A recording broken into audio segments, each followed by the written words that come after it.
I don't have enough time, or do you? Welcome to Huddle for Success. I'm Duane Gibbs alongside my partner, Mark Bruce, the Hall of Famer, and we come to you every Monday with a new episode of Huddle for Success. So we hope you stay tuned for the entire show. It's going to run about 15, 20 minutes. And that being said, let's huddle up.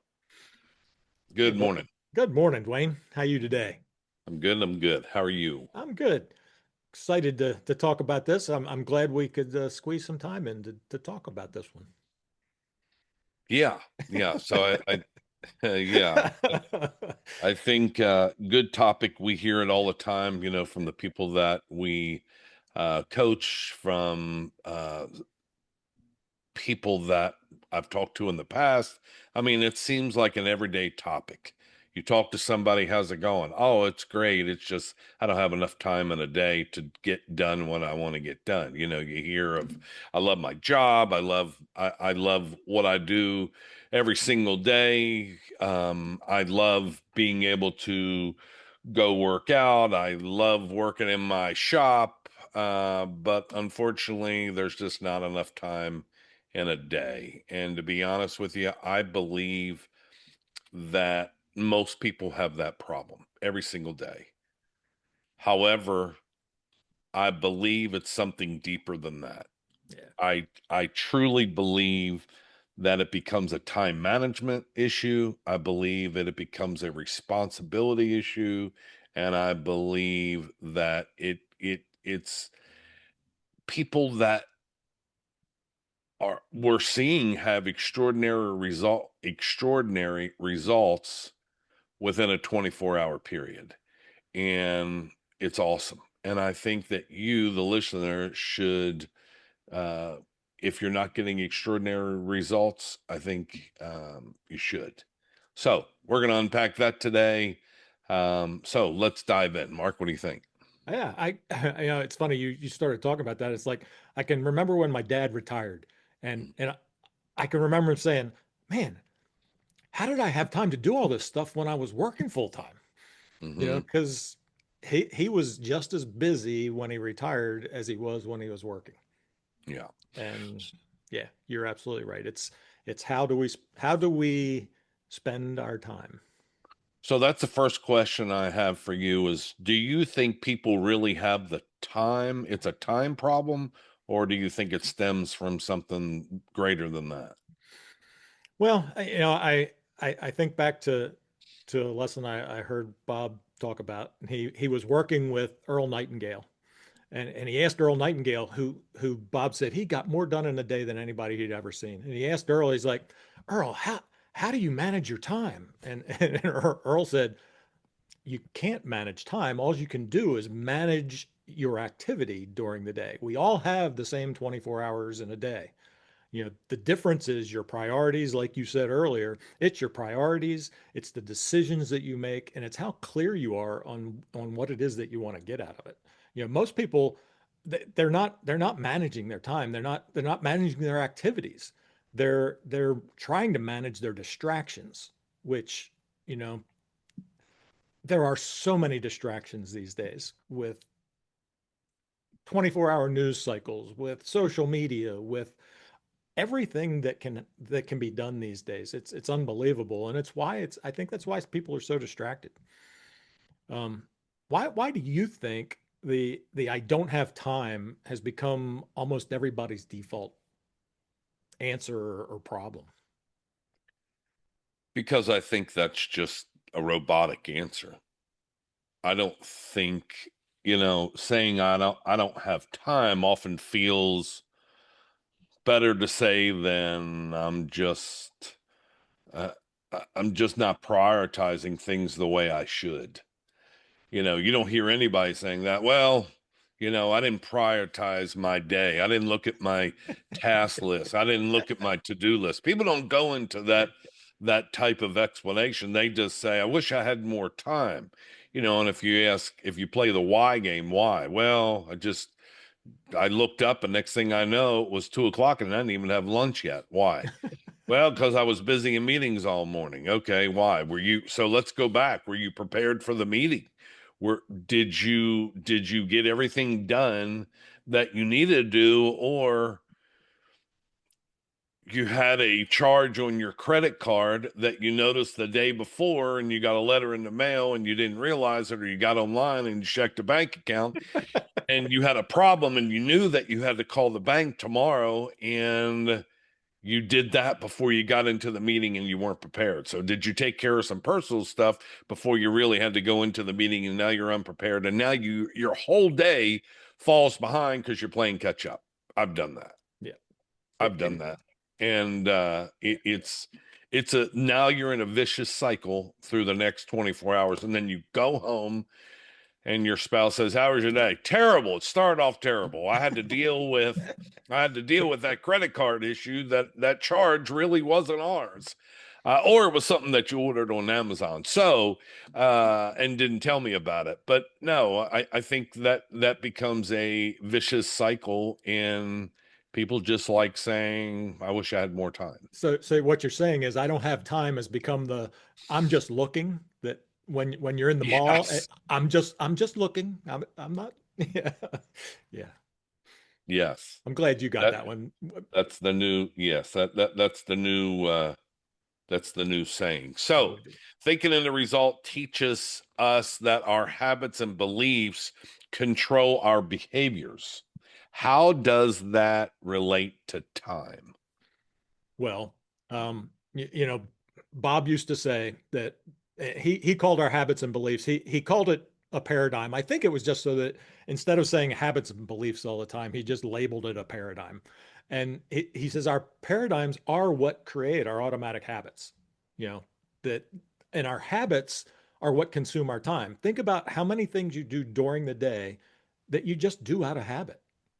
You know, you don't think about it, you don't plan it, they just happen. You sit down at your computer, and I'd be willing to bet that when you open your computer, you open the exact same program first every time you sit down at your computer. And it's probably email or whatever it is. Everybody, you open the same thing every time, and Hmm. until you change your habits, until you change your paradigm that controls your habits, you're just going to keep repeating the same daily patterns over and over and over again. And that's where you can get control of your time back. Changing your habits just one at a time can produce a whole lot of extra time. No question. Good So, point.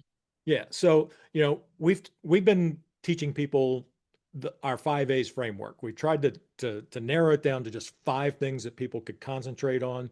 And how does that help somebody who may be feeling like they just don't have time? Our 5A framework. Yeah, so I'm glad you brought that up. And so I would say the first day that we talk about is that's assessment. You have to assess the situation. No different than a detective coming on a crime scene. What do? They assess the situation. They get aware of what happened. They get aligned with all their facts.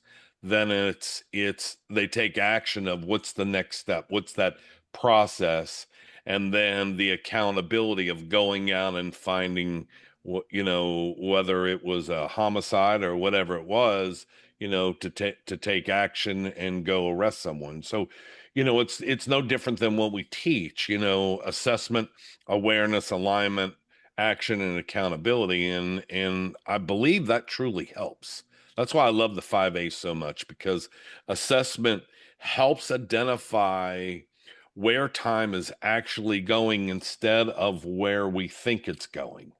Yeah. We're able to assess that situation, and then because then you can look back at the end of the day and think, if you make the comment like I just used earlier, oh, you got home at the end of the day and says, oh, my whole day started off crappy. Why? Why did it? Assess that situation, and then awareness, uncover habits and distractions that quickly steal hours every single day and week. And now, if you look back, you say, daggone, I wasted 4 hours this week in just crap that I had no business doing. I'm guilty of that as well. I mean, there are times that I look up and it's 2 o'clock and I need to have stuff ready for our next client or, this, that, and the other. And we get busy. We wear so many hats between you and I mean, we don't have a big team. So we have to handle a lot of responsibilities. And I really uh, find myself being more conscious of my time and having to have better time management. I don't think it's a bad thing. I think it helps get you in order, but you have to be aware of it. You have to assess the situation and be aware of it before you can take action on it. So, you were telling me about Atomic Habits. It's a book that you have been reading, and it says we don't raise the level of our goals, we fail to the level of our systems. How do you think that fits into this conversation? Well, and I've read Atomic Habits before, and I did just recently go back and look at it because our habits are what control our actions, and our actions determine how much time we have. Mm, How well organized to manage time. We really do need to manage our activity. And success comes from building small systems. Atomic Habits lays it out perfect. There's 4 steps that it has in there to create a new habit. And one, you've got to make it obvious. You've got to the fact that you want to create this new habit, it's got to be top of mind. And then you got to make it easy. And then you've got to, I mean, it sets the ability to create a new habit. And I highly recommend you grab the book and read it. It's fantastic. It's an easy read, and it will help you create new habits that will save you immense amount of time. Tiny little improvements. It called it Atomic Habits for a couple reasons. One, the atom is the smallest particle in the world, in the universe. An atom is the smallest particle there is. And small little changes can create atomic power and really strong results. And it's a great title, it's a great book. I can't recommend it enough. It will truly help you um, find more time in your day. yeah. Um, what's one habit that almost everybody that we work with, everybody that we don't even work with, could change that would potentially immediately create more time for them? I think that if they reduce reactive behavior, what do you mean by that? By checking emails, text, social media, mm, all day long. Limit that. My girlfriend and I, every Sunday, we get a text on our phone and we compare time on non-productive time. And what I mean by that is social media. How many hours did you have this week in social media? That's non-productive time to us. And so it's right. It seems like it happens. We get this text message at 9 o'clock, right when church is getting ready to start. And so I'm like, put your phone on silent, And so we get a notification and we compare every single week. And so it's a little game that we play and we try and see who does better for the week. And so, it cuts back. It's a fun little game, but it gets us more in line with limiting our time on social media. She likes social media, so she'll do it on non-work time. She'll come home, relax for a little bit, look at social media, and then do what she has to do around the house. So limit that, limit unnecessary emails that you have to reply to. Me, I have to deal with emails right away. Mark sometimes has a stockpile of emails in accounts that really don't matter, and but work emails he's on top of. He has other email accounts where he's got multiple emails sitting in all my 5 email accounts. At the end of the day, when I lock down, I have to have zero in every one. I'm just adamant about that. So I try to deal with that at the end of the day. Begin every day with a priority sheet. What is a high priority for you? Respond to only the things that matter for that particular day. If you say, well, I something really mattered yesterday, the day before, I got to take to it. Okay, well, then carve out that time in the morning to answer those emails and then go into your emails for the day and only stay into that. And then carve out maybe a little time in the afternoon to get yourself preempt for the next day.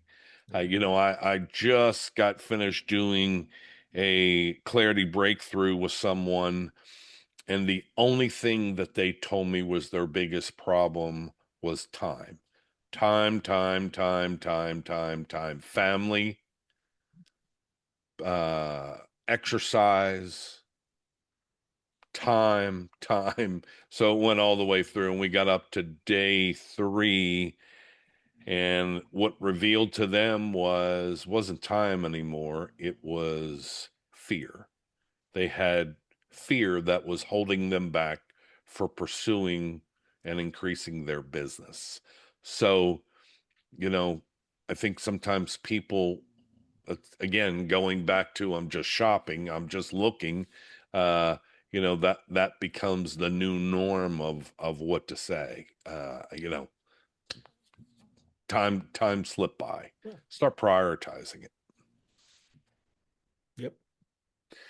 Okay, what does alignment, or where does that's probably the best way to ask it. Where does alignment fit into time conversation? Um, I think it's potentially one of the most important topics in every conversation, but specifically in time.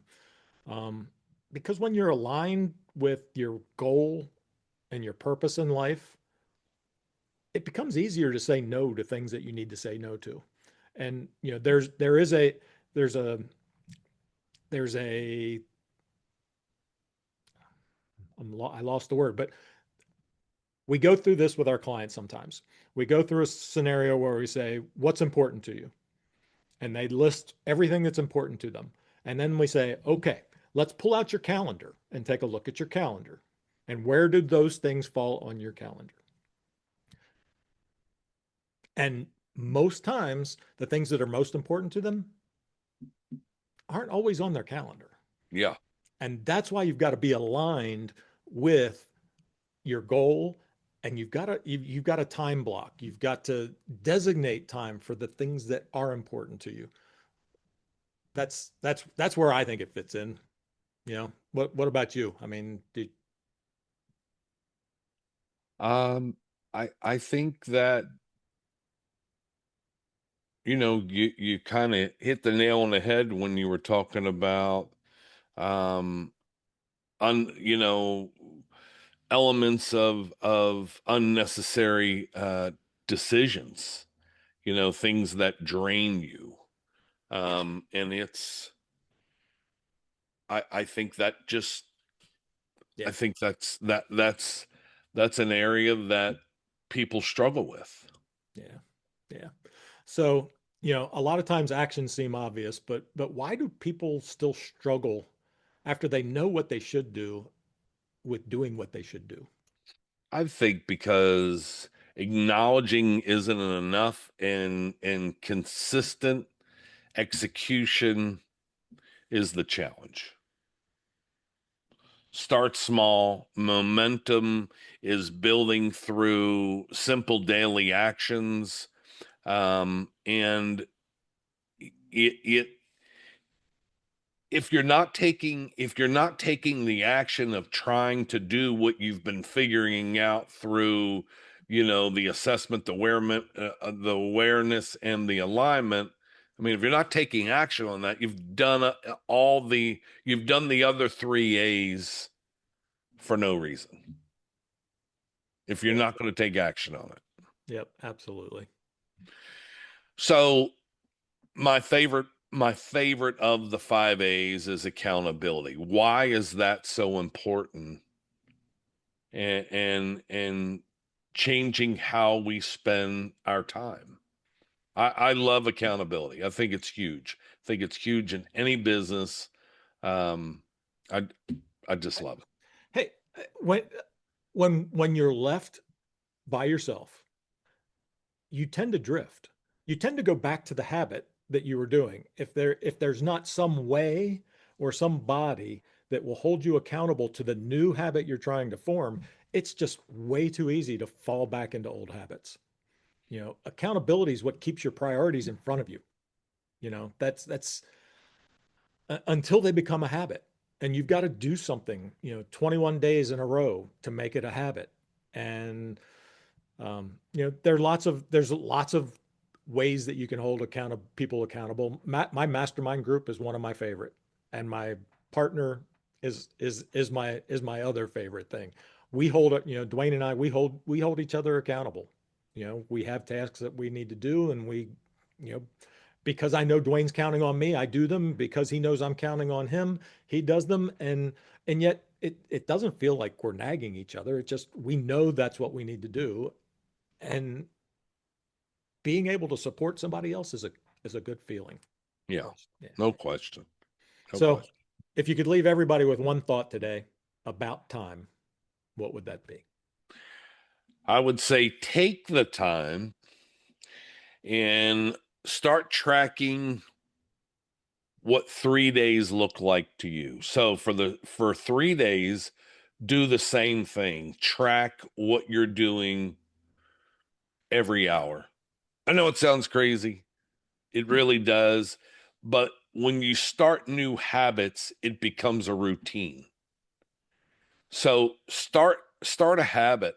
And I know a lot of people are going to say, "Man, that's crazy. I don't have enough time to track what I need to do every hour." Okay, so then if that's not going to work for you, create a list for the day of everything that you have to accomplish and then ask yourself this then.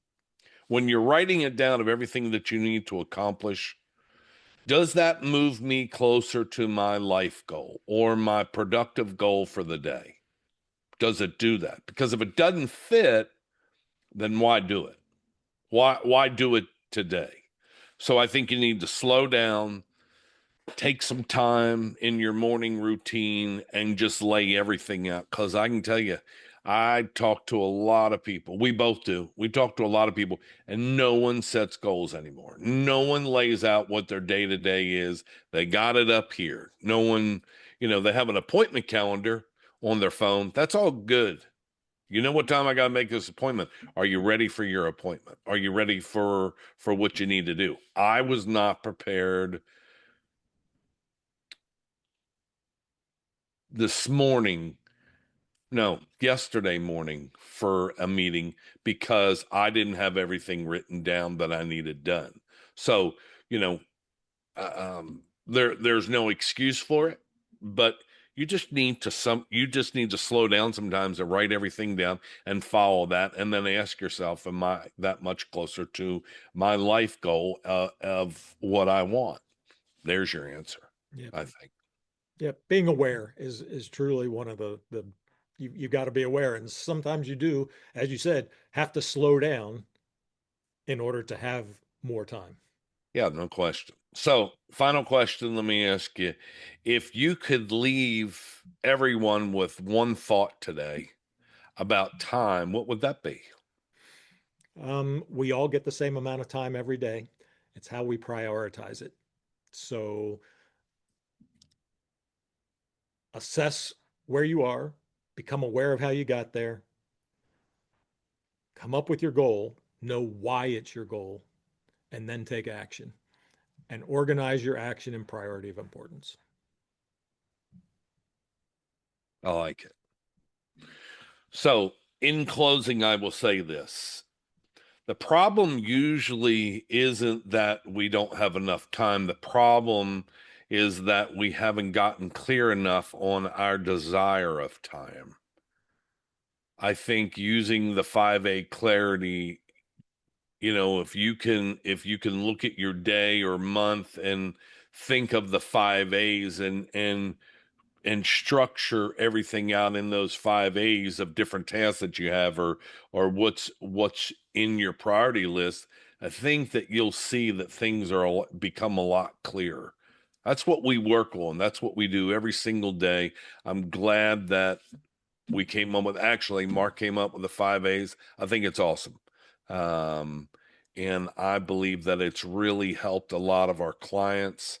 And we live by it. You and I live by it every single day, and I think it's good stuff. So, if you would like to have a conversation about what the 5 A's look like for you in your business, if you would like to have that conversation, man, reach out to us. Send us an email, info@Huddle For Success, and say, I'd love to hear about your 5A clarity breakthrough. What's that about? And so we'll be glad to help you with that. Listen, we appreciate you, the listener, tuning in each and every Monday for a new episode. Also, join us every Wednesday and Friday as we do a huddle up. That's 3 to 5 minutes, just a quick mindful thought.